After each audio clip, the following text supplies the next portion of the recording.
जय जय श्री राधे। भक्ति भक्ति भगवंत गुरु चतुर्नाम बपु एक, इनके पद वंदन किए नाशे बेगनियने। आज के सत्संग में श्री आस्करन जी का चरित्र वर्णन करते हैं।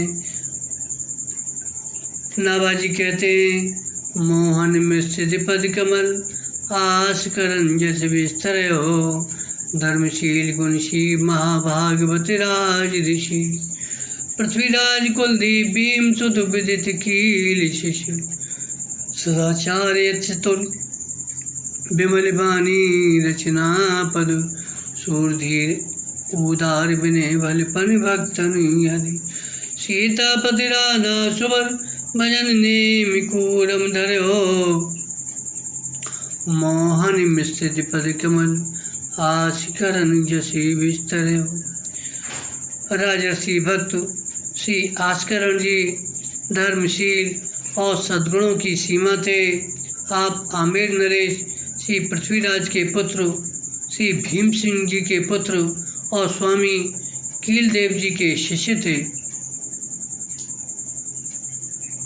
ये सदाचार का पालन करने में परम चतुर थे। आपकी वाणी निर्मल थी। आपने अनेक पदों की रचना की। आप सूरवीर, धीर गंभीर, उदार, विनयी, भलप्पन आदि युक्त तथा भक्तों में श्रेष्ठ थे। कूर्मवंशी श्री आस्करण जी सीतापति श्री रामचंद्र जी और राधापति श्री कृष्णचंद्र दोनों की नियम पूर्वक सेवा करते, भजन करते। जिन दोनों ठाकुरों के नाम में मोहन शब्द जुड़ा है, ऐसे जानकी मोहन और श्री राधा मोहन, इन दोनों इष्ट स्वरूपों के श्री चरण कमलों की आशा करने वाले श्री आस्करण जी का श्रेयस सर्वत्र फैल गया। अपने भाई रतन जी की मृत्यु के बाद श्री आस्करण जी जेठ सुदी अष्टमी 1694 विक्रम संवत को आमेर की राजगद्दी पर बैठे। इन्होंने केवल 15 दिन राज्य किया। इसके बाद राजगद्दी छोड़कर तीर्थ यात्रा करने चले गए। तब इनके काका श्री भारमल जी गद्दी पर बैठे। इसके बाद बादशाह ने इन्हें नरवरगढ़ मध्य प्रदेश की जागीर दी। इनकी मनसबदारी 3 हजारी थी। इनके पिता भीम सिंह जी भी माघ सुदी पंचमी 1590 से सावन सुदी पूर्णिमा 1593 तक आमेर के राजा रहे। अकबर काल में आस्करणी जी की महिमा और प्रताप का विस्तार हुआ। राजा टोडरमल के साथ आप बिहार प्रांत में गए और संग्राम में विजयी हुए।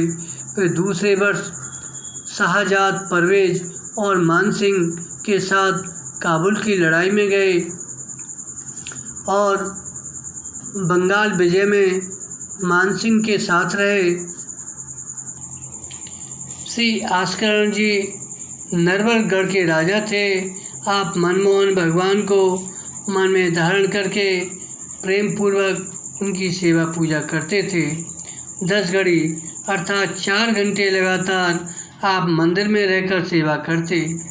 उस समय द्वार पर चौकीदार को बैठा देते, कोई भीतर जाने नहीं पाता। इस प्रकार आपकी बुद्धि सेवा में भली भांति रम गई थी। एक बार किसी आवश्यक कार्य से नरवरगढ़ में दिल्ली का बादशाह आया और उसने अपने सेवकों से कहा, आस्करण जी को शीघ्र ही लिवा लाओ। वे लोग आए तो उस समय ये मंदिर में थे। अतः बादशाह के दूतों की बात या किसी ने नहीं सुनी। पहरेदारों ने आस्करण जी को सूचना देने से इनकार कर दिया। तब बादशाह ने अपनी आज्ञा का उल्लंघन मानकर बड़ी भारी सेना भेज दी। सेनापति ने आकर कहा, मेरे आने की सूचना राजा आस्करण के पास भेजो, अन्यथा हम नगर पर आक्रमण कर देंगे और बलात् पकड़ कर ले जाएंगे। इस बात को सुनकर भी लोगों ने टाल दिया। सेवा में विघ्न भय से सूचना नहीं दी। अब क्या होगा, ये विचार कर लोगों के मन में बड़ी घबराहट पैदा हो गई। बादशाह के सेनापति ने बादशाह के पास सूचना भेजी कि हमारे कहने से भी कोई राजा को खबर नहीं पहुंचा रहा है। आपकी आज्ञा हो तो मैं युद्ध छेड़ दूं। यह सुनकर बादशाह के मन में रुचि उत्पन्न हुई। राजा कैसा सेवानिष्ठ है, चलकर देखना चाहिए। अब बादशाह स्वयं ही वहाँ आया। तब सभी राज कर्मचारी बड़े सोच विचार में पड़ गए कि अब क्या करना चाहिए। उन लोगों ने बादशाह से कहा, हम राजा की आज्ञा का उल्लंघन करके वहाँ नहीं जा सकते और न कुछ सूचना ही दे सकते हैं। आप चाहें तो अकेले जा सकते हैं। बादशाह भीतर गया तो उसे वहाँ का दृश्य देखकर बड़ा आश्चर्य हुआ।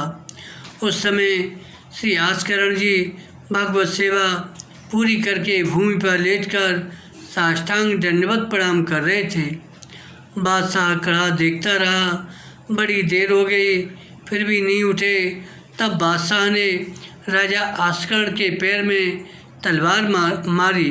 इससे राजा की एड़ी तो कट गई, परंतु उसकी भौं भी टेढ़ी नहीं हुई, अर्थात कष्ट का किंचित अनुभव नहीं हुआ। नित्य नियम के अनुसार राजा ने बड़ी शांति एवं धैर्य के साथ सब कार्य संपन्न किए। इस प्रकार राजा ने अपना अद्भुत धैर्य दिखाया। श्री आस्करण जी भगवान को साष्टांग प्रणाम करके उठे और उन्होंने चिक पर्दा डाल दिया। पश्चात मुड़कर पीछे देखा तो बादशाह दिखाई पड़ा। तब इन्होंने शिष्टाचार के अनुसार उसे सलाम किया। ठाकुर जी के विश्राम हेतु तथा ठाकुर पर म्लेच्छ दृष्टि न पड़े, अतः पर्दा कर दिया। उसके बाद बादशाह को सलाम किया, जैसा कि यवनों का शिष्टाचार है।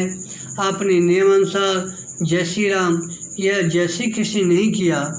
यह समझकर इस समय इनका प्रभुत्व है, इनके विरुद्ध नहीं होना है।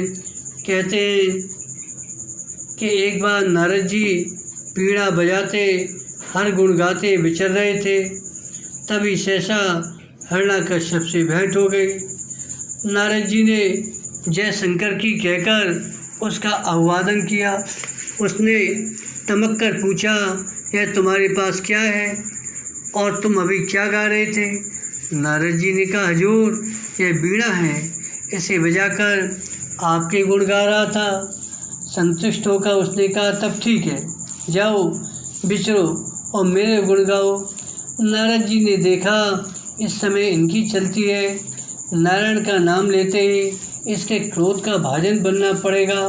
यह भी पार्षद है, भगवान के गुण भी इसी के गुण हैं। चतुर मनुष्य समय देखकर व्यवहार करते हैं। अतः श्री आस्करण जी ने सलाम किया।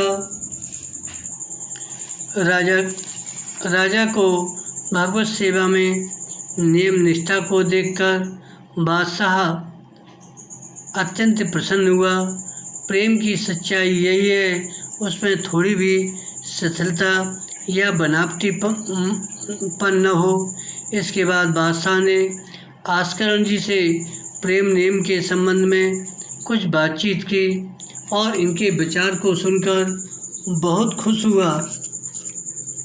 नियम की सच्चाई एवं व्यवहार की कोमलता पर प्रसन्न होकर बादशाह ने जेब से रेशमी रूमाल निकाला और उसे जलाकर एड़ी के घाव में भरकर पट्टी बांध दी। फिर चर्चा चलाई। बादशाह ने पूछा, परमात्मा की आराधना कैसी करनी चाहिए? आपने कहा, हित की सच्चाई यह है।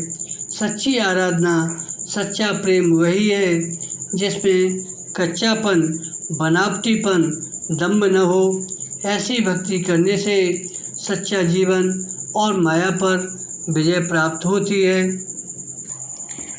स्त्री, पुत्र आदि सारे संसार का संबंध केवल शरीर से है, अतः उनके साथ में शरीर से व्यवहार करना चाहिए और मन का सच्चा नाता भगवान से है, अतः मन भगवान में ही लगाना चाहिए। आपके सत्संग से उस बादशाह की बुद्धि शुद्ध हो गई, वह भक्त बन गया। कालांतर में जब बादशाह ने यह सुना आस्करण जी परम धाम पधार गए हैं, तब उसे बड़ा शोक हुआ। उस दिन उसने भोजन पान कुछ भी नहीं किया। राजकुमार जो गद्दी पर बैठा है उसने भोग राग कम कर दिया है, यह सुनकर 12 गाम सेवा में दिए। बादशाह ने सेवा पूजा करने वाले ब्राह्मणों को अलग अलग गाम लिखे और उन पुजारियों को आदेश दिया, आस्करण जी के प्यारे प्राण प्यारे ठाकुर जी की सेवा पूजा आप लोग बड़े प्रेम नेम से कीजिए। इस प्रकार भगवत सेवा का यथोचित प्रबंध करके बादशाह बहुत प्रसन्न हुआ। वर्णन आता है कि एक बार राजा आस्करण को बड़े बेग से ज्वर आया, जिससे इन्हें शरीर की सुध बुध नहीं रही। इनके कष्ट को देखकर प्रभु से न रहा गया।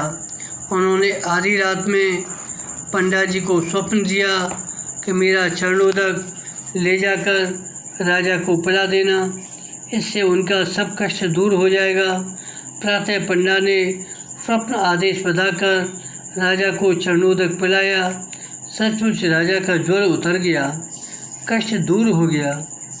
इन पर भगवान की ऐसी अनुकंपा थी। एक बार की बात है, एक राजा ने द्वेषवश सेना लेकर आपके ऊपर चढ़ाई कर दी।